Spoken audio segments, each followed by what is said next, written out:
함께 은혜 받으신 하나님의 말씀은 창세기 40장 9절에서 23절까지입니다. 우리 찾으셨으면 한 목소리로 함께 읽겠습니다. 시작. 술 맡은 관원장이 그의 꿈을 요셉에게 말하여 이르되 내가 꿈에 보니 내 앞에 포도나무가 있는데 그 나무에 세 가지가 있고 싹이 나서 꽃이 피고 포도송이가 익었고 내 손에 바로의 잔이 있기로 내가 포도를 따서 그 즙을 바로의 잔에 짜서 그 잔을 바로의 손에 들였노라. 요셉이 그에게 이르되 그 해석은 이러하니 세 가지는 사흘이라. 지금부터 사흘 안에 바로가 당신의 머리를 들고 당신의 전직을 회복시키리니 당신이 그 전에 술 맡은 자가 되었을 때에 하던 것 같이 바로의 잔을 그의 손에 드리게 되리이다. 당신이 잘 되시거든 나를 생각하고 내게 은혜를 베풀어서 내 사정을 바로에게 아뢰어 이 집에서 나를 건져 주소서. 나는 히브리 땅에서 끌려온 자요 여기서도 오게 갇힐 일은 행하지 아니하였나이다. 떡 굽는 관원장이 그 해석이 좋은 것을 보고 요셉에게 이르되 나도 꿈을 보니 흰 떡 세 광주리가 내 머리에 있고 맨 윗광주리에 바로를 위하여 만든 각종 구운 음식이 있는데 새들이 내 머리에 광주리에서 그것을 먹더라. 요셉이 대답하여 이르되 그 해석은 이러하니 새 광주리는 사흘이라.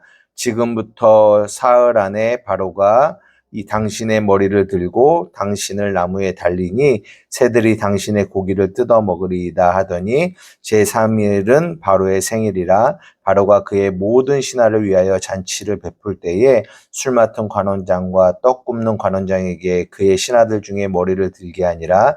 바로의 술 맡은 관원장은 전직을 회복하며 그가 잔을 바로의 손에 받들어 드렸고 떡 굽는 관원장은 매달리니 요셉이 그들에게 해석함과 같이 되었으나 술 맡은 관원장이 요셉을 기억하지 못하고 그를 잊었더라. 아멘.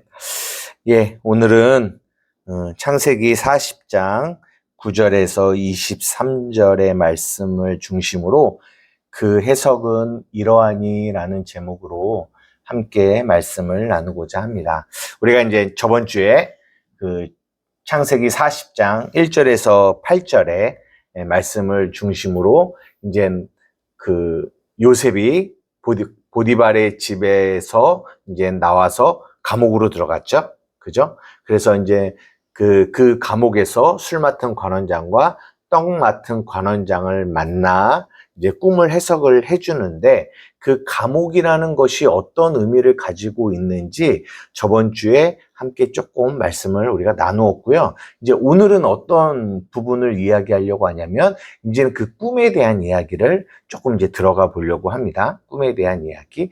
항상 기억하셔야 될 거는 이 꿈이라고 하는 거, 이제 구약 시대의 요셉의 어떤 꿈이라고 하는 것이 지금 신약 시대에는 무엇으로 해석이 되어져야 되냐면 말씀으로 해석이 되어져야 된다는 거예요. 왜냐하면 그 당시에는 하나님의 뜻이나 이런 것이 말씀이 없었잖아요. 성경이 없었잖아요.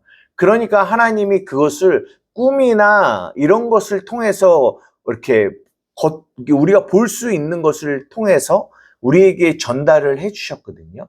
그 중에 하나가 꿈이었고, 그래서 꿈으로 하나님이 하나님의 말씀을 이제 요셉에게 심어 주신 거죠.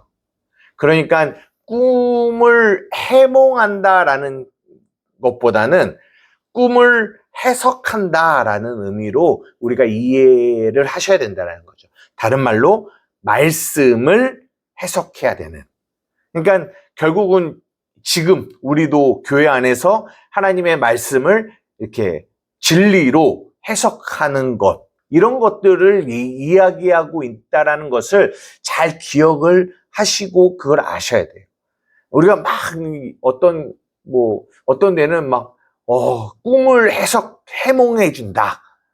막 성도들의 꿈을 해몽해 준다고 해서 성도들에게 무슨 꿈 꿨냐 그래갖고 나 이런 꿈 꿨어. 그래 이거는 이런 꿈이야. 막 목사님이 그렇게 해주시는 분들이 계시는데 나쁘다 이렇게 말하기보다는 그런 것은 이렇게 정말 성경이 말하고 있는 그 꿈에 대한 해석, 해몽, 이것이 요셉의 이 배경 안에 나와 있는 이 꿈의 해몽이 그런 의미로 지금도 쓰여지기 위해서 그런 꿈, 이 창세기 40장에 있는 이 꿈, 뭐 다음 주에는 이제 바로의 꿈을 해석하는 이런 부분도 나오지만 이 성경이 말하고 있는 꿈의 해몽은 그런 얘기가 아니라는 거. 어떤 좀 뭐 무술인들이 그리고 점장이들이 하는 그런 거와 같은 그런 의미의 꿈 해몽이 아니다라는 거는 잘 알고 계셔야 된다라는 거죠. 그러면 이제 오늘 본문으로 이제 넘어가 봅시다. 그래서 이제는 꿈을 술 맡은 관원장과 떡 굽는 관원장이 꿈을 꿨어요. 이 꿈의 내용이 뭘까요? 오늘 여러분들이 읽으셨잖아요. 이 꿈의 내용을 읽었는데 이제 술 맡은 관원장은 이제 포도나무가 있고 그 다음에 꽃이 피고 포도송이가 익어서 그 포도를 따서 즙을 짜서 바로에게 드렸다. 뭐 이런 얘기가 나오고 왜 그러겠죠. 술 맡은 관원장이니까. 떡 굽는 관원장은 광주리가 있고 뭐 맨 윗 광주리에 바로를 위하여 각종 구운 음식이 있고 새들이 내 머리에 광주리에 그것을 먹고 뭐 이런 꿈들이 있잖아요. 이 꿈에 대한 해석을 하는데 이 꿈의 내용이 뭘까요? 꿈의 내용. 여러분들이 한번 해석을 해보세요. 오늘 제목이 뭐예요? 그 해석은 이러합니다 라고 하는 거거든요.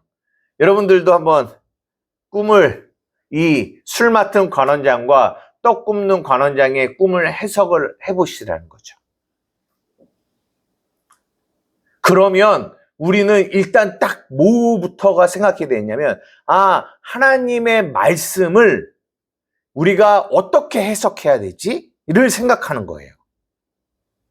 단지 이 술 맡은 관원장, 떡 굽는 관원장, 이 개인들의 꿈에 대한 해석을 성경이 말하고자 함도 있지만 더 큰 의미는 이 본문을 통하여 하나님이 우리에게 말씀하시고자 하는 것은 이 하나님의 말씀을 우리는 어떻게 해석을 해야 되느냐 이 생각을 해야 된다는 거죠. 여러분 어떻게 해석해야 되죠?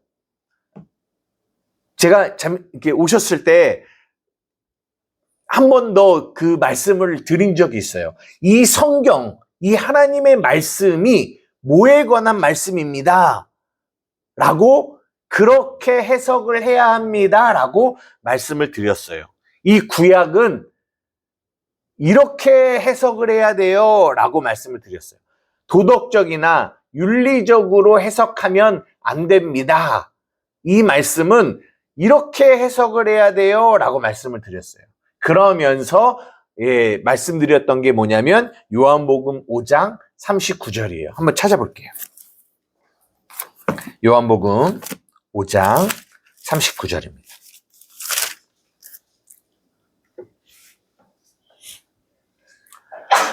요한복음 5장 39절입니다. 우리 찾으셨으면 한 목소리로 읽겠습니다. 시작! 너희가 성경에서 영생을 얻는 줄 생각하고 성경을 연구하거니와 이 성경이 곧 내게 대하여 증언한 것이니라. 아멘. 보십시오.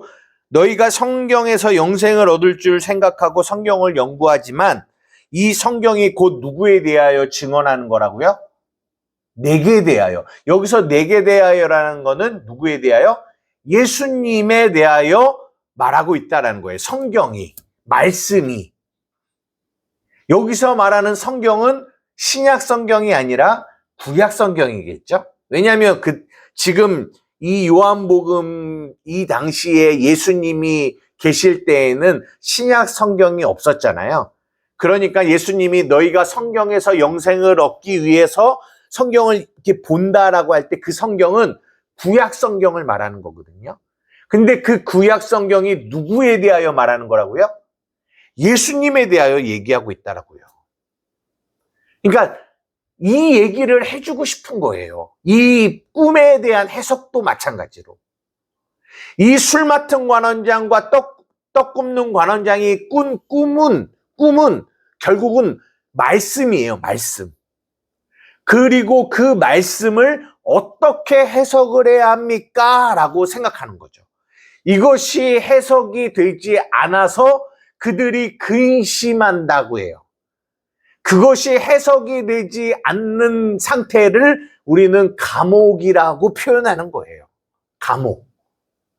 우리의 인생에 우리에게 보여지는 이 세상 속에, 율법이라는 세상 속에서 우리가 살아가는데, 우리가 살아가는 이 삶 속에서 이 말씀이, 우리의 삶이 그리스도로 해석이 되지 않으면 우리는 근심하며 살아갈 수밖에 없다는, 슬픔과 고통 속에서 살아갈 수밖에 없다는 거예요. 그것이 감옥에서 살아간다라는 거예요. 그러면 그 감옥을 나오려면 어떻게 해야 되냐? 그 말씀이 해석이 되어져야 된다라고 저번 주에 말씀을 드린 거예요. 그러면 오늘 이 술 맡은 관원장과 떡 굽는 관원장의 꿈도 역시 뭐에 관한 이야기다? 예수 그리스도에 관한 이야기라는 것을 성경이 말해주고 싶은 거예요. 저는요, 예전에 이거를 읽으면서 어떻게 이해를 했냐면, 술 맡은 관원장은 복직이 됐잖아요. 떡 굽는 관원장은 죽었잖아요. 그러니까 술 맡은 관원장은 원래 좀 착한 사람이었고, 원래 좀 억울하게 누명을 겪었다가 그 누명이 회복이 돼서 복직이 된 거고, 이 떡 굽는 관원장은 나쁜 놈이었구나. 그래서 결국은 이 사람은 죽었구나. 이런 식으로 이해를 했어요. 굉장히 1차원적인, 그러니까 도덕적으로 해석을 하는 거죠. 윤리도덕적. 이 사람은 착한 사람이니까 살았고, 이 사람은 나쁜 사람이니까 죽었다. 이런 식으로 이해를 했었거든요. 성경은 그거에 대한 이야기를 하고 있지 않다라는 거예요. 무슨 얘기를 할까요? 여러분, 한번 여쭤보고 싶어요. 이게 관원장이, 술 맡은 관원장, 떡 굽는 관원장 둘만 있었겠어요? 바로 근처에? 아니요. 여러 명의 관원장이 있는데 그 중에 꼭 성경이 끄집어내서 술 맡은 관원장, 떡 굽는 관원장을 두 사람을 뽑았어요. 여러분, 술 맡은 관원장, 떡 굽는 관원장. 술, 떡. 술은 여기서 뭘 말하는 거죠? 포도주. 포도주, 떡. 포도주, 떡. 하면 여러분 생각나는 거 없으세요? 술, 포도주, 떡. 생각나는 거 없으세요? 포도주와 떡. 예? 뭐 생각 안 나세요? 저희 교회가 매달 마지막 주 주일에는 이거를 하거든요. 뭐 하는지 아세요? 성만찬을 하거든요. 성만찬. 그래서 이제 돌아오는 주일날에도 성만찬을 할 건데, 성만찬이 뭐예요? 성찬. 떡과 포도주를 먹고 마심으로 뭐예요? 예수 그리스도의 죽음과 부활을 기억하는 거. 이게 성만찬이잖아요. 그죠? 그러니까 여기서 나오는 이 술 맡은 관원장, 떡 굽는 관원장은 뭐에 대한 이야기냐면 예수 그리스도의 성만찬에 관한 이야기예요. 성만찬에 관한 이야기. 예수님의 십자가에 관한 이야기를 하고 싶은 거예요. 여러분, 십자가 하면, 예수님의 십자가 하면 크게 두 가지가 있습니다. 하나는 뭐가 있을까요? 십자가 하면 두 개의 기둥이 있어요. 하나는 뭐죠? 예수님의 죽음이 있어요. 죽음. 예수님이 십자가에서 죽음인 거죠. 우리가 성만찬을 통하여 무엇을 기억해요? 예수님이 우리 로마서 6장 6절 옛사람인 우리와 함께 예수 그리스도가 십자가에 못 박혀 죽으셨구나. 그걸 기억해야 돼요.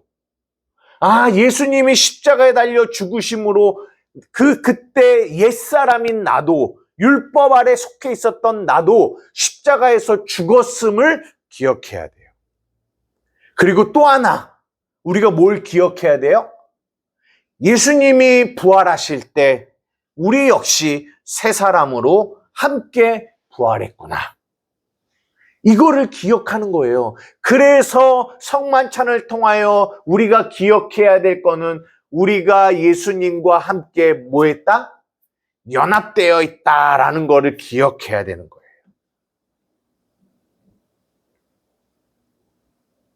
이것이 오늘 본문에 술 맡은 관원장, 떡 굽는 관원장이 등장한 이유예요.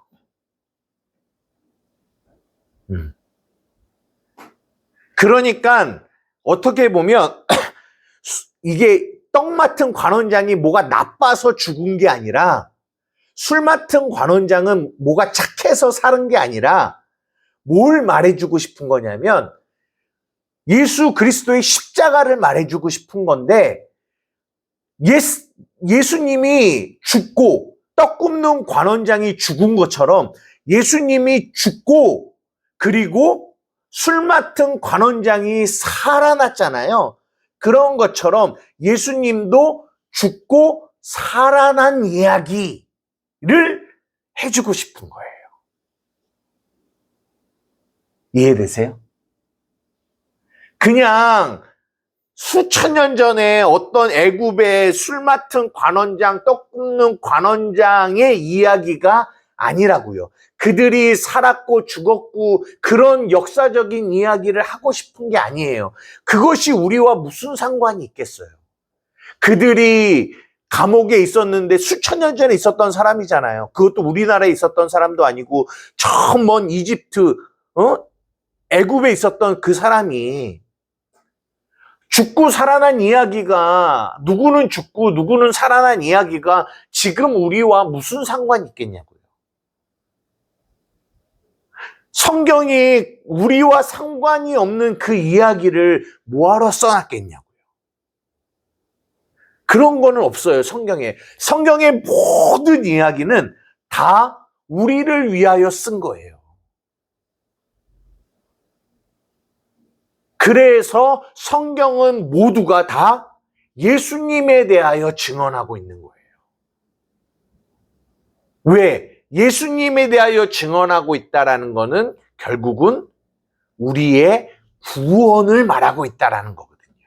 구원, 우리의 구원. 그래서 성경은 우리의 구원에 관한 이야기를 쓰고 있는 거예요. 그래서 떡 굽는 관원장이 죽고 술 맡은 관원장이 살아난 이야기. 이 이야기가 오늘 이 꿈, 이 40장, 이 술 맡은 관원장과 떡 굽는 관원장의 이야기의 전체적인 큰 그림이에요. 혹시 우리 교회가 어떻게 보면 가장 중요한 핵심 성경 구절로 갖고 있는 성경 구절이 뭔지 혹시 아세요? 모르시죠? 이게 들어올 때도 적혀져 있고 판에 요 벽면에도 써놨거든요. 갈라디아서 2장 20절입니다. 한번 찾아볼게요. 갈라디아서 2장 20절입니다. 어떻게 보면 우리 한맘교회가 가장 중심 성구와 같이 생각해서, 그래서 예배 시작할 때마다 내가 그리스도와 함께 십자가에 못 박혔나니, 이 찬양을 예배 시작할 때마다 계속 부르는 이유는 아마 우리 한맘교회가 있을 동안에는 이 예배를 시작할 때 계속 부르지 않을까 싶어요. 특별한 어떤 다른 이유가 없는 이상은. 갈라디아서 2장 20절입니다. 다 같이 읽겠습니다. 시작. 내가 그리스도와 함께 십자가에 못 박혔나니 그런즉 이제는 내가 사는 것이 아니요 오직 내 안에 그리스도께서 사시는 것이라. 이제 내가 육체 가운데 사는 것은 나를 사랑하사 나를 위하여 자기 자신을 버리신 하나님의 아들을 믿는 믿음 안에서 사는 것이니라. 어떤 목사님이 이것을 통해서 뭐라고 표현하시냐면, 사자성구는 아닌데 나죽 예사라고 표현을 하세요. 나죽 예사. 뭘까요? 내가 죽고 예수님이 사는 삶. 내가 죽고 예수님이 사는 삶. 이것이 그리스도인의 삶이에요. 우리가 창세기 40장의 이 두 관원장들의 꿈을 볼 때 우리는 어떻게 보냐면, 왜 술 맡은 관원장은 살았지? 왜 떡 굽는 관원장은 죽었지? 술 맡은 관원장은 착했구나. 떡 굽는 관원장은 나빴구나. 우리는 자꾸만 그 사람들에게 집중해요.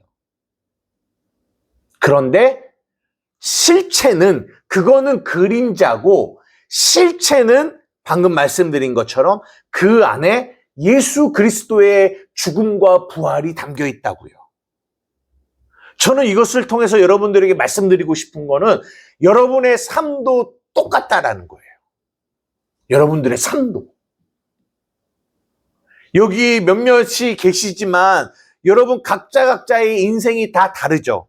살아온 삶도 다르고 나이도 다르고 살아온 배경도 다 다르죠. 경험하신 것도 다 다르실 거예요.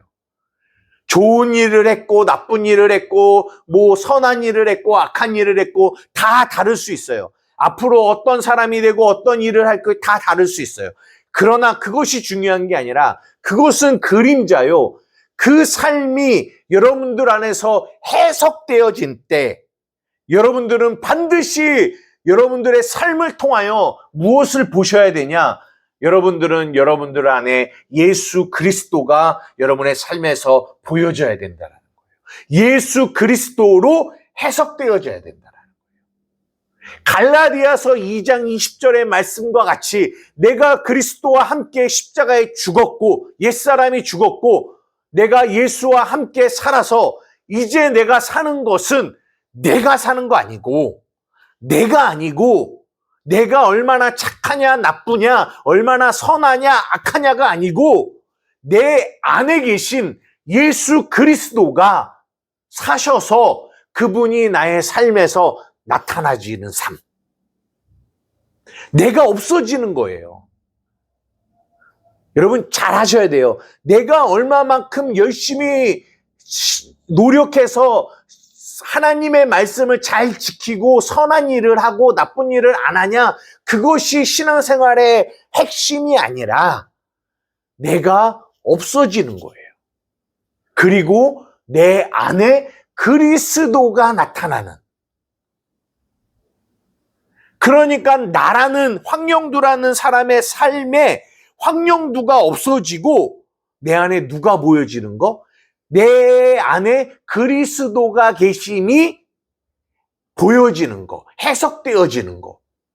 황영두의 삶을 봤더니 사람들이 저 안에 그리스도가 계시네라고 그리스도가 일하시네라고 사람들이 해석을 한다라는 거예요. 황영두 저 사람 되게 똑똑하네. 저 사람 목회 잘하네. 저 사람 설교를 잘하네.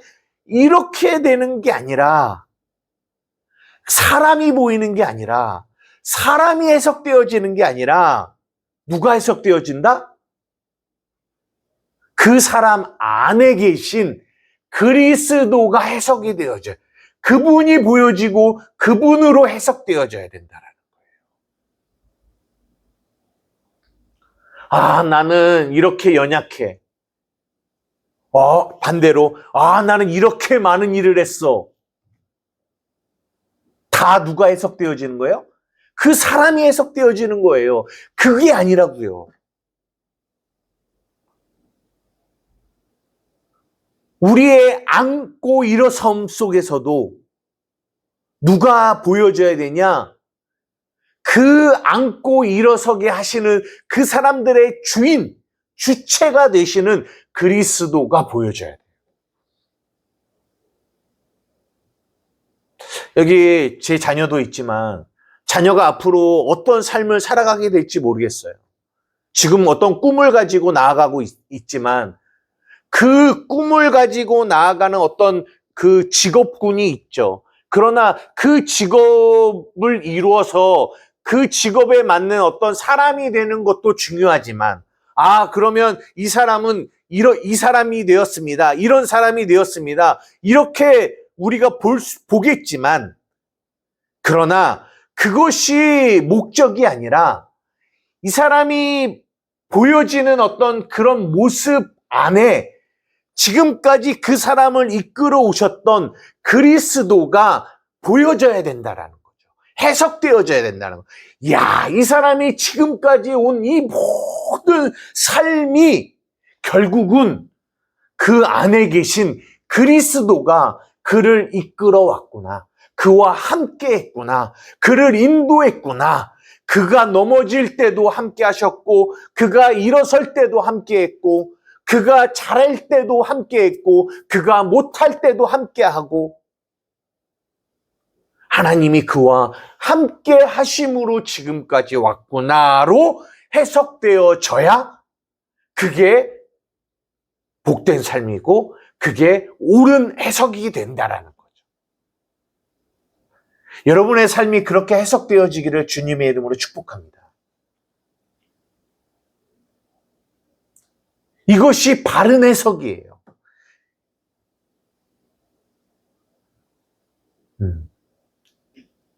우리의 인생이 이렇게 해석이 되어져야 돼요. 안 그러면 다 뭘로 해석되어지냐? 나로 해석되어져요. 내가 잘했고 내가 못했고 내가 이렇게 했으면 좋았을 텐데 이렇게 안 했기 때문에 이런 결과가 왔어. 내가 이렇게 했기 때문에 이렇게 됐고 그러면서 나를 자랑하게 되고, 아니면 또 그렇게 못한 나를 책망하고 정죄하게 되고, 다 나로 해석이 돼요. 그게 율법의 삶이에요. 그 삶, 그렇게 해석이 되어지는 것이 감옥이에요. 감옥. 예수님은 우리를 그 감옥에서 자유케 하기를 원하세요. 그래서 요한복음에 진리를 알지니 진리가 너희를 뭐하게 하리라? 자유케 하리라고 하시는 거예요. 그 감옥에서 나오게 하시는 거예요. 이해가 되십니까? 이것이 굉장히 중요한 거예요.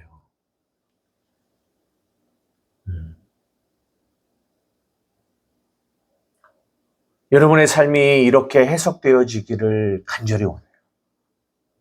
그럴 때 여러분의 삶에서 정말 하나님이 주시는 진정한 자유와 안식을 경험하실 거예요. 시간이 없기 때문에 마지막으로 하나만 더. 결국은 이 두 관원장의 이야기 있죠? 떡 맡은 관원장이 죽고 술 맡은 관원장이 살아가는 이 두 사람의 이야기는 결국 하나의 이야기예요. 하나. 두 개가 아니라 하나의 이야기예요. 이 이야기는 다음 주에 바로의 꿈을 해석하면서 이 두 개의 이야기가 하나의 이야기다라는 이야기는 다음 주에 조금 더 자세하게 여러분들과 말씀드리고요. 마지막으로 하나 더 말을 하고 마치려고 하는 거는 뭐냐면 이 떡 굽는 관원장의 이야기에도 그렇고 술 맡은 관원장의 이야기에도 그렇고 반복적으로 나오는 게 뭐냐면 이 세 가지는, 이 세 광주리는 뭐다?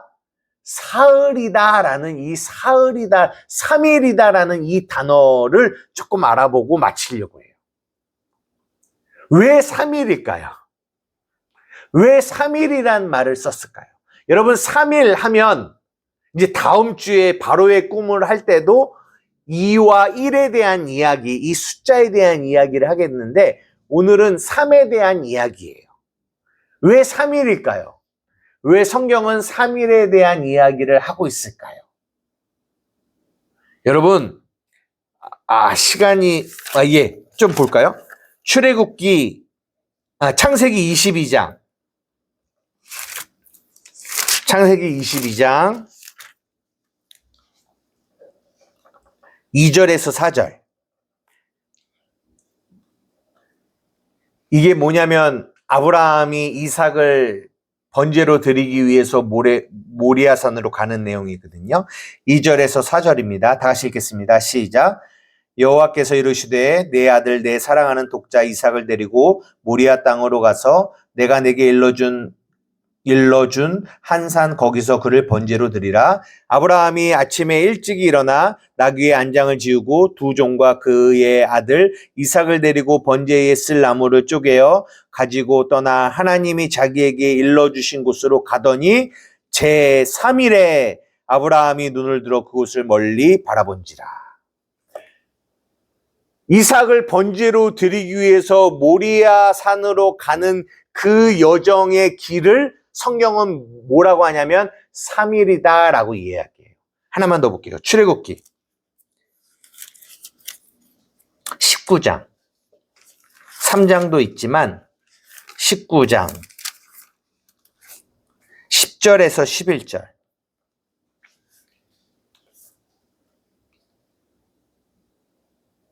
이것 때문에 우리가 3일 예배를 드리는 거거든요.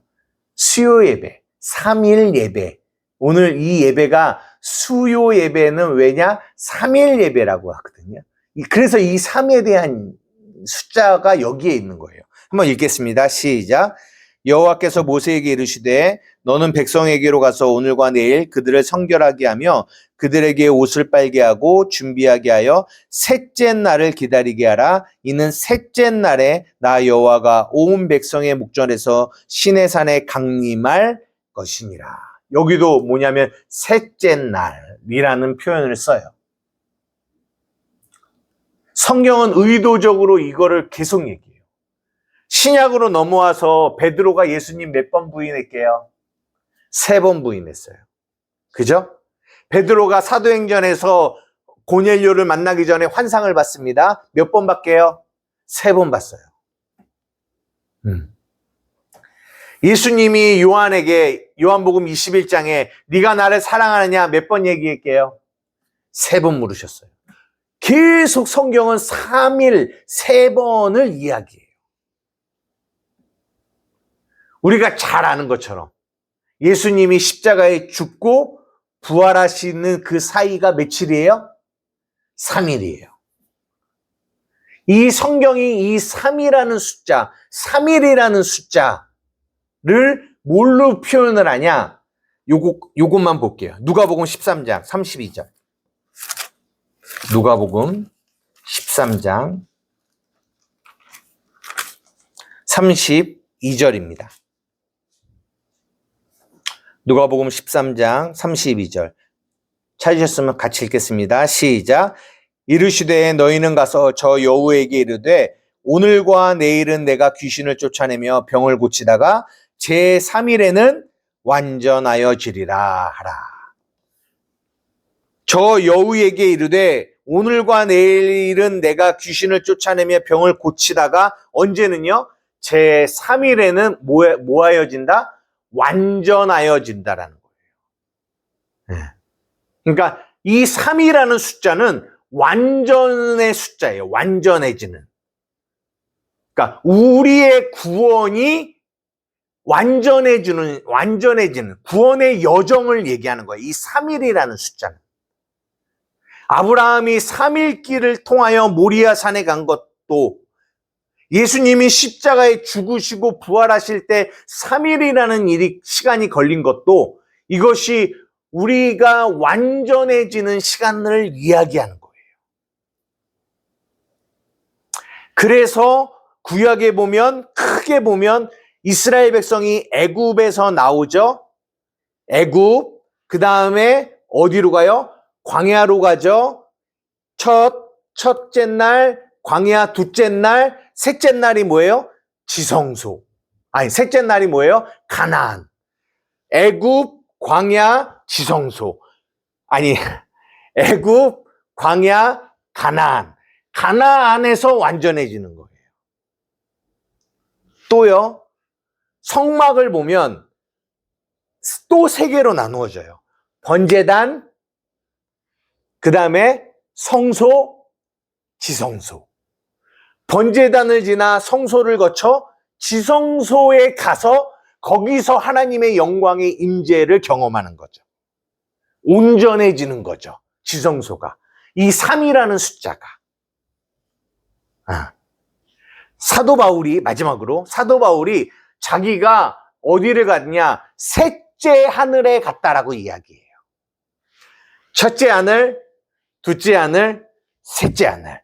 그 셋째 하늘은 뭐 삼천청이다 뭐 이런 얘기도 하지만 거기서 말하는 셋째 하늘은 이 삶, 온전해지는 구원의 완전성을 이야기하는 곳.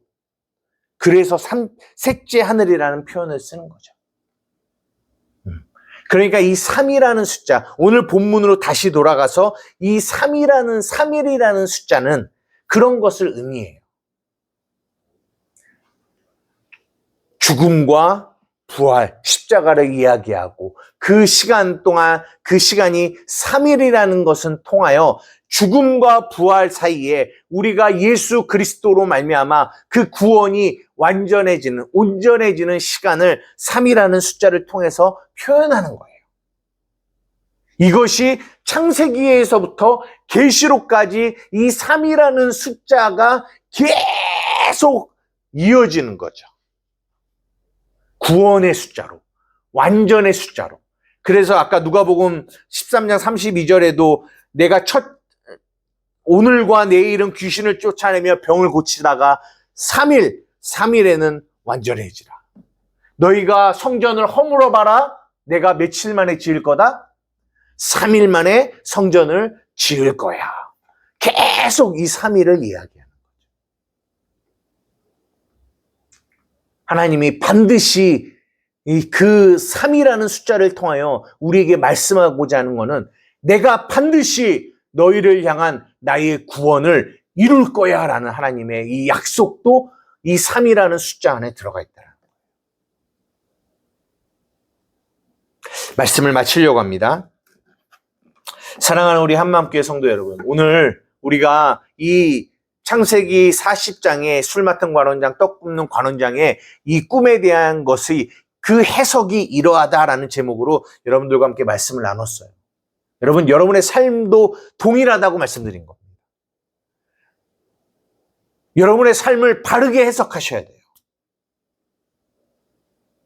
오늘의 이야기는 술 맡은 관원장, 떡 굽는 관원장, 그 각자 개인의 이야기가 아니라고요. 그들의 개인의 꿈이 아니라고요. 그 안에는 하나님의 구원의 이야기가 담겨 있다고요.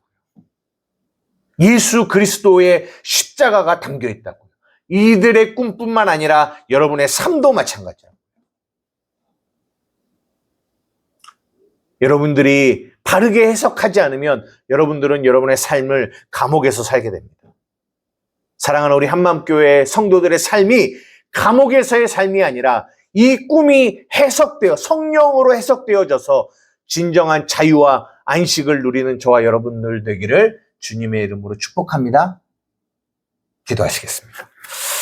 사랑과 은혜가 많으신 나의 아버지 하나님 감사합니다. 아버지, 이 창세기 40장의 이 두 관원장의 이야기 안에 담겨 있는 이 복음을 우리가 살펴보았습니다. 그 해석은 이러하다라고 합니다. 하나님, 오늘도 우리 안에서 우리의 삶을, 하나님의 말씀을 해석해 주시는 성령 하나님 감사합니다. 우리 사랑하는 성도들이 정말 그들의 삶에 하나님 해석되어지지 않음으로 인하여 감옥에 갇혀 있는 자가 없게 하여 주시고, 하나님, 하나님의 말씀으로 진리로 성령으로 저들의 삶이 해석되어져서 진정한 자유와 안식을 경험하는 우리 한마음교회 성도들이 되어질 수 있도록 인도하여 주시옵소서. 감사하며 예수님의 이름으로 기도드리옵나이다. 아멘.